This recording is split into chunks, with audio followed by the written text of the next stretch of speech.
How's it going, everybody? Welcome to the Daily Review, episode number 393, and the film I'm going to be reviewing for you guys today is Haywire. Haywire is directed by Steven Soderbergh, and it stars former MMA fighter Gina Carano.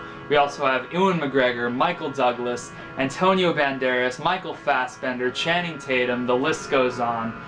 Haywire is a simple yet kind of convoluted story about some sort of a government agent played by Gina Carano, known as Mallory.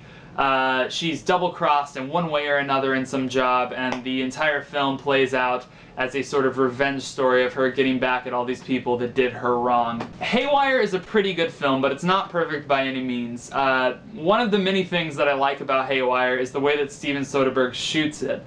The fight scenes in this are very realistic. The punches, you feel every hit, every kick, every bone break, and the reason you feel it is because Steven Soderbergh does not use an ounce of music in any of the fight sequences, so all the sound effects are first and foremost, and it's really kind of disorienting to watch because it's something that I feel like you don't really see that often in movies, and it's something that adds to like the brutality and the realism of everything that's going on.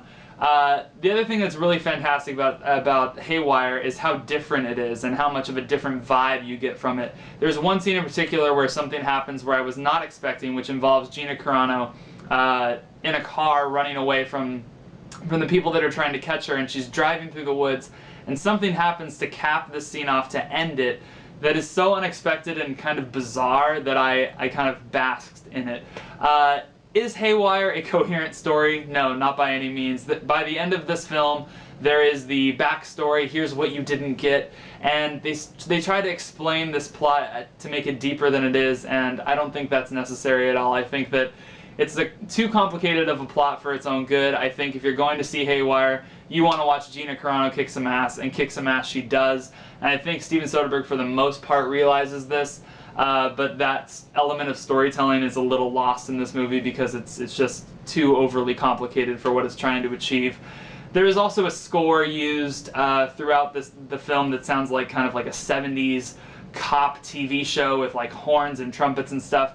It didn't really work for me. It kind of took me out of the experience. Gina Carano is awesome at kicking ass, and she is not a terrible actress, but she is by no means a great actress. I think she does her job rather nicely. Haywire's a decent time at the movies. I enjoyed myself. I don't think that it is by any means a masterpiece or anything that brilliant, but if you're, hey, it's January, it's entertaining, what more could you ask for? I enjoyed it quite a bit. I'm going to give Haywire a 3 out of 5.